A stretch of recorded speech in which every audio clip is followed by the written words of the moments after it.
So today I want to talk about dealing with stress and especially with dealing with anger, because rage is a very common symptom with bipolar disorder, but more on that in a minute.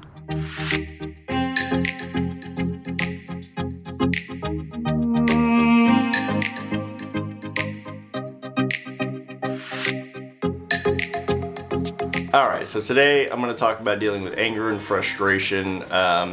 It's extremely common with people with bipolar disorder, especially during manic episodes. The reason it's a big deal to me right now is I dealt with a situation recently that pushed me past where I normally go, and I work really hard not to get to that point, and so it was a big deal to me, so I thought it was worth sharing. So recently at work, I had a bit of an issue with a coworker. He was kind of in a mood, and I tried to be polite and give him space and things like that. But as things went on, he became so difficult that he actually stopped talking to me, and I don't know what he was mad about. But the problem was he was my supervisor and literally stopped responding to work-related questions, and that put me really over the edge. It frustrated me and made me angry in a way that I hadn't been in a long time. And more than being upset with him, I was actually upset with myself that I let my own frustration get to that point, because I work really hard. So a little backstory to that is I had a lot of anger issues in my youth. I got into fights. I was very aggressive. I hit things and walls, and I would never punch anybody that randomly. Like, I wasn't just hitting people on the streets, and I'm very adamant about not hitting women and children, things like that. But I'd frustrate people in bars or something until they started a fight, and it would become a whole thing. And I've worked really hard, and I've used meditation. I did martial arts actually to find more of a calm, because they are actually very calming.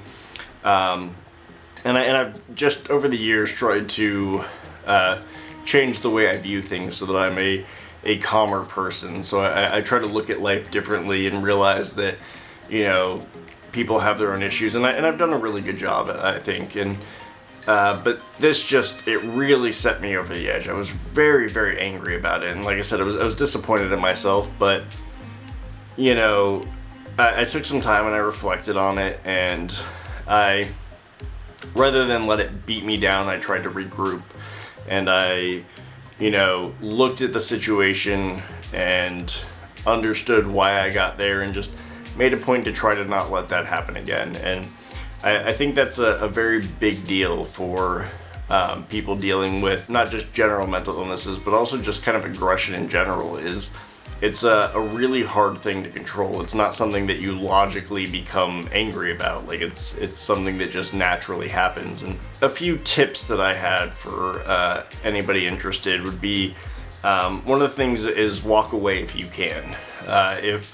If it's a situation that you can get away from, I highly recommend doing it, because that is one of the biggest things that will make a difference. Is sometimes just a minute or two can make all the world. You're really angry, you want to fight him, you want to yell at him, you want to do something, and sometimes doing those things, even just yelling at somebody, can have really negative consequences. Like in this case, it being one of my bosses, not a good idea to go scream at them and calling them names.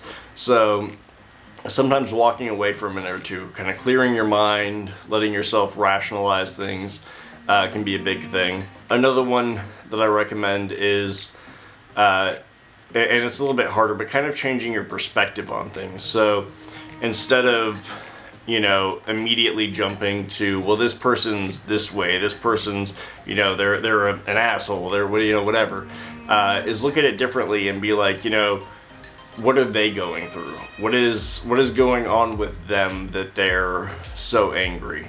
Those have helped me a lot over the years, and there's a lot of other ones. And I think for most people, it's just kind of finding your own thing.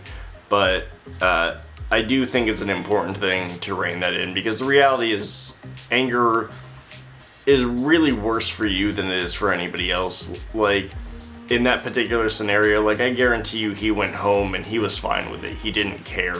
It didn't affect his day, but it affected mine, and I let it weigh on me, and that's a waste of my time and a waste of my life, really.